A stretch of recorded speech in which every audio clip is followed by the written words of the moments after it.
What if the life you want is not far away, not hidden in some perfect future, not waiting for a big miracle, but sitting inside one small choice you keep avoiding every single day? That question hits hard because most people are not destroyed by one big mistake. They are slowly shaped by tiny decisions: the choice to try, the choice to stop, the choice to believe something better is possible, or the choice to stay where it feels safe. And that is exactly what we are getting into today. Not fantasy, not change your life in 24 hours. We're talking about real change, the kind that starts quietly, looks boring at first, and then one day becomes a completely different life. Yes, and I love this topic because it feels personal for almost everyone. Maybe someone listening wants to get healthier. Maybe they want to speak up more. Maybe they want to learn, heal, leave a toxic pattern, or finally trust themselves. The dream may be different, but the process is often the same. So, if you feel stuck, tired, confused, or like life keeps repeating the same chapter, stay with us. This conversation is for you. I'm Jason. And I'm Emily, and today we're talking about how people truly change, not through one dramatic moment, but through small actions, new thinking, and the courage to begin before they feel ready. Jason, let me start with something simple. Why do so many people want change, but so few people actually make it happen? Because the idea of change is beautiful, but the experience of change is uncomfortable. People love the picture of a better life. They love imagining confidence, peace, success, freedom. But the road there? That road asks for patience. It asks for uncertainty. It asks you to be bad at something before you get good at it. So people are not really afraid of the dream, they're afraid of the process. Exactly. They are afraid of the awkward middle, the part where nothing looks impressive yet, the part where you wake up early and nobody claps, the part where you practice and still feel weak, the part where you say, "I'm trying," and your results do not show up right away. That feels so real. I think a lot of us secretly want a sign. We want to feel ready. We want confidence first, then action. But life usually works the other way around. Action comes first, confidence comes later. That is one of the hardest truths to accept, and one of the most freeing. You do not need to feel brave to begin. You begin, and then bravery starts to grow. I remember a time when I kept putting off something small, but it meant a lot to me. I wanted to start exercising again after a long break. Nothing dramatic, just moving my body. But every week I said, I'll start Monday. Then Monday came and I said, not this Monday. It sounds silly, but months passed like that. It does not sound silly at all. That's how people lose years, not because they're lazy or hopeless, but because they keep making a private deal with themselves later, and later becomes a habit. Wow, later becomes a habit. That line alone could stay with someone. Because it's true. We think habits are only about what we do often, but habits are also about what we postpone often. If every time life asks you to take a step, you answer with delay, delay becomes part of your identity. So let's go deeper. What keeps people in that delay? Is it fear of failure? Is it confusion? Is it low self-worth? All of it. Sometimes people are afraid they will try and fail. Sometimes they are afraid they will try and discover they are not special. Sometimes they are afraid of being judged. And sometimes, this one is important, they are afraid that if they change, other people around them will feel uncomfortable. That last one matters, because change can disturb a system. If your family knows you as the quiet one, your growth surprises them. If your friends know you as the one who always says yes, your boundaries confuse them. Yes, we say we want a new life, but often we are standing inside an old environment with old expectations, old stories, old habits, old voices, and those things pull hard. That is why change is not only personal, it is social, emotional, even physical. Your whole world may resist the new you at first. Can you share a real example from your own life? Yeah, I can.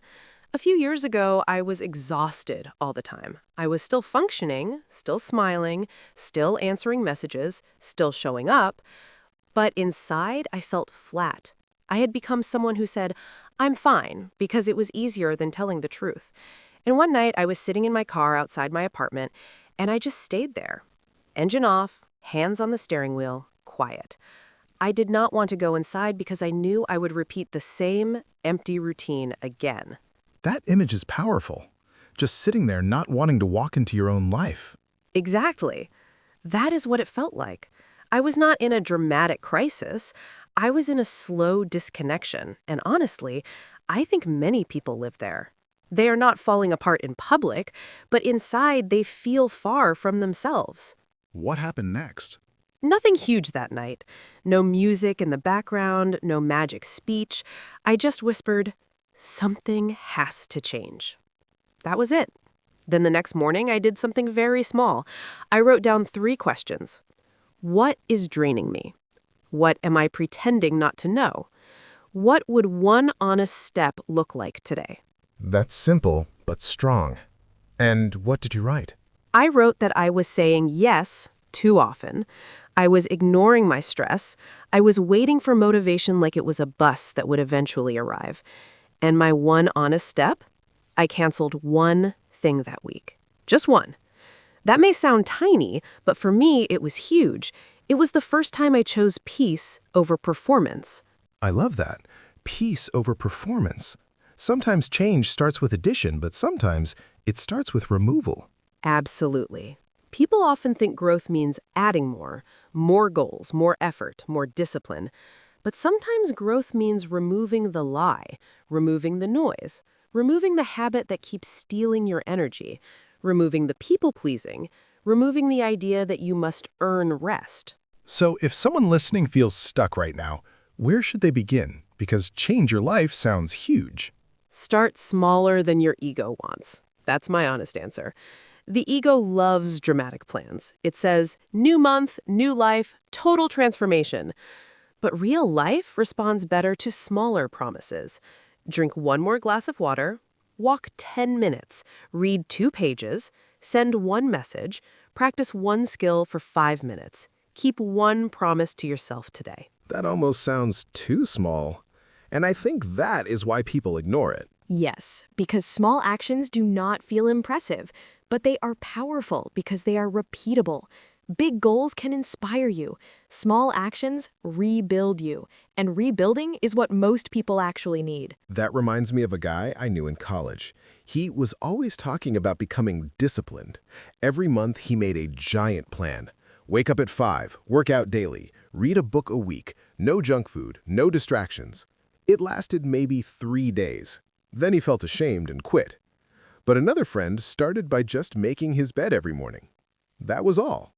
A year later, he was the steady one. That story says everything. The first guy was chasing intensity. The second guy was building identity. Small habits send a message to your brain. I am someone who follows through.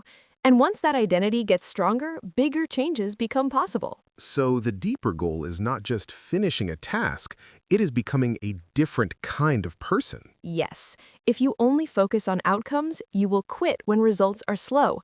But if you focus on identity, every small action matters. One workout does not change your body overnight, but it votes for the identity of a healthy person. One honest conversation does not heal a relationship overnight, but it votes for the identity of someone who faces truth. That makes setbacks feel different too, because one bad day does not erase the identity you're building. Exactly. People are often too dramatic about one bad day. They say, I missed my habit, so I failed. No, you're human. The question is not, did I do it perfectly? The question is, am I returning? Life changes when you get better at returning. That is beautiful. Getting better at returning. Returning to your values. Returning to your intention. Returning to yourself. Yes, because some people think strength means never falling off, but real strength often means you know how to come back, quietly, without a show, without self-hate, just back again. Let's talk about mindset. People hear that word all the time, but sometimes it sounds vague. What does mindset really mean in daily life? Mindset is the story you keep repeating about what things mean. If you make one mistake and say, I am terrible at this, that's mindset. If you face a delay and say, nothing ever works for me, that's mindset. If you struggle and say, this is part of learning, that's mindset too. It shapes how you interpret the same event. So, two people can face the same problem, and one grows while the other freezes because of the meaning they attach to it. Yes. One person says, "This is proof I should stop." The other says, "This is proof I am in the process." Same pain, different story. And the story matters because your mind acts on what it believes. How do we change that story when it's been with us for years? Slowly, and with repetition. First, notice the sentence. Most people don't even hear their inner language, they just feel discouraged. But under that feeling is usually a sentence. "I'm behind. I always mess things up. People like me do not succeed." Find the sentence, then question it, then replace it with something honest but stronger. Can you give an example? Sure. Instead of "I'm so undisciplined," try "I am learning consistency." Instead of "I always fail," try "I'm in the messy part, not the final part." Instead of "I'm too late," try "I can still start from here." These are not fake positive quotes. They are healthier interpretations. That feels important because people can sense when a sentence is too fake.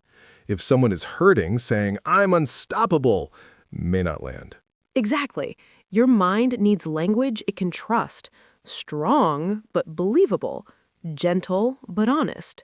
The goal is not to trick yourself. The goal is to stop speaking to yourself like an enemy. Can environment help with that too? More than people realize. Your environment speaks even when no one is talking. The room you live in, the content you watch, the people you text, the accounts you follow, the conversations you repeat. All of that trains your nervous system. If your environment constantly feeds comparison, chaos, and negativity, it becomes harder to build peace. So, changing your life may also mean changing what surrounds your life. Yes, sometimes the first step is not inner motivation. Sometimes the first step is practical. Put the book where you can see it. Leave your phone in another room.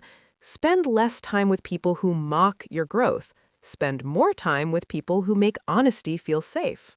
I once had a season where I kept telling myself I wanted to think clearly, but every night I was filling my brain with noise. Random videos, angry news, endless scrolling. I was feeding my mind confusion and then wondering why I felt restless. That is so common. We want a calm life while consuming chaos. We want focus while practicing distraction. And look, nobody has to become perfect, but if you want a new life, you have to notice what your daily environment is teaching you. I want to ask something a little uncomfortable. Do some people secretly enjoy staying stuck because it protects them from responsibility? Yes, and I say that with compassion. Staying stuck can be painful, but it can also feel familiar. If you never fully try, you never fully risk disappointment. If you keep saying "one day," you can keep the fantasy alive. Real action forces truth. It tells you what is working, what is not, who you are, what you need to heal.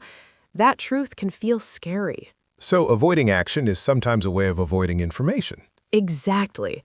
Action gives feedback, and feedback can humble you, but it can also free you, because once you know the truth, you can build from there. It is uncertainty that keeps people trapped. Action breaks that fog. Let's bring in a human moment. Imagine someone listening right now. Maybe they're in their kitchen, maybe they're on a bus, maybe they're lying in bed feeling behind. What do you want to say to that person? I want to say, you are not broken because change has been hard. You are not weak because you stopped and started 100 times. You are not disqualified because someone else moved faster. Please hear me. Your life is not over because your progress has been slow. Slow progress is still movement. A messy beginning is still a beginning. That is going to hit somebody. I hope so, because I needed someone to tell me that once. I needed someone to tell me that my worth was not disappearing every time I failed to be perfect. I needed someone to tell me that shame is not a strategy. Shame does not build a better life. It just keeps you hiding from it. That leads us to something big, the turning point. In your experience, when does change become real? When does it stop being a nice idea and become a lived truth? For many people, it becomes real when the pain of staying the same finally becomes louder than the fear of changing. There's usually a moment, maybe quiet, maybe dramatic, but a moment where something inside says, I cannot keep abandoning myself like this. Did you have that moment? Yes, and I still feel it when I talk about it. Months after that night in the car, I had made some small changes, but I was still slipping into old patterns. One weekend, I visited my parents. I found an old photo of myself, maybe 9 years old. I was smiling so openly, holding this messy little art project like it was the greatest thing in the world. And I remember staring at that photo and thinking, when did I become a person who needs permission to exist? Wow. That question broke something open in me.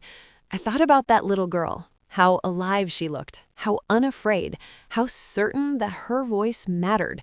And I realized adulthood had filled me with so much self-correction, so much fear, so much performance, that I had almost disappeared from my own life. That was the moment. I cried in my childhood bedroom like I was meeting myself again. That is not just sad. It is powerful. Because so many adults know that feeling, looking back and asking, where did I go? Yes, and change became personal after that. It was no longer about productivity. It was not about becoming impressive. It was about becoming honest. It was about coming back to a life that felt like mine. That is a very different kind of motivation, much deeper, much more sustainable. So maybe the deepest life change is not becoming someone completely new. Maybe it is returning to someone true. I believe that. Of course, we grow, learn, mature, but many people are not trying to become superhuman. They're trying to come home to themselves, to live with more truth, more courage, more peace, more self-respect. And once that shift happens, what changes? You stop asking, what will make me look better, and start asking, what will make me more whole? You stop chasing quick emotional highs and start respecting steady habits. You stop waiting to feel chosen and start choosing yourself in daily ways. That is where life begins to move. Can you give a few examples of choosing yourself in daily ways? Of course, going to bed when you said you would, saying no without writing a long apology, drinking water before coffee sometimes, taking 10 quiet minutes without guilt, applying for the opportunity even if your voice shakes, asking for help, leaving the conversation that keeps hurting you, speaking to yourself with basic kindness. These things look small, but they rebuild dignity. I really love that word here, dignity. Because change is not just about success, it is about how you treat your own life. Yes. And once people understand that, they stop waiting for dramatic rescue stories. They realize the rescue can be built slowly, repeatedly, in private, one choice at a time. So let's land this in something practical. If someone finishes this episode and says, okay, I'm ready to begin, what should they do in the next 24 hours? Do 3 things. First, tell yourself the truth about one area of your life. No drama, just truth. Second, choose one action so small you cannot hide behind excuses. Third, repeat that action tomorrow, even if you do not feel inspired. That is how trust begins, not through motivation, through evidence. Evidence. Yes, your mind trusts what you prove. Every time you keep one small promise, you create evidence. I can rely on myself. That evidence is powerful. It changes your self-image, and once your self-image changes, your behavior starts to follow. So maybe that's the real secret, not waiting to become a different person first, but giving yourself enough evidence to grow into one. Exactly. You do not need to figure out the next 5 years tonight. You just need to stop disrespecting the power of today. Today matters. This hour matters. One honest step matters. I want to end with this, because I think someone needs to hear it clearly. Your life does not change only when you make a giant move. It changes when you stop breaking promises to yourself. It changes when you return after a setback. It changes when you choose truth over comfort and action over endless waiting. And if you feel late, please do not let that become your excuse. Flowers do not all bloom in the same season. People do not heal on the same timeline. Growth is not a race. Your story is still alive. Your next chapter is still available. but it asks something from you. Not perfection, just participation. Participation. Show up for your own life. Yes, even if your voice trembles, even if your start is messy, even if nobody sees it yet, the small step still counts. The quiet habit still counts. The return still counts. You still count. That's where we leave it today. If you've been waiting for a perfect moment, maybe this is your moment. Not because everything is finally easy, but because you finally understand that change begins before comfort. Take one small step after this. Write the message. Take the walk. Open the notebook. Turn off the noise. Tell the truth. Begin where you are, with what you have, as you are. I'm Jason. And I'm Emily. And this is your reminder that a better life is not built in one giant leap. It is built in small, brave choices, made again and again, until one day you look around and realize you didn't just change your habits. You changed your life. Thanks for watching. Don't forget to subscribe.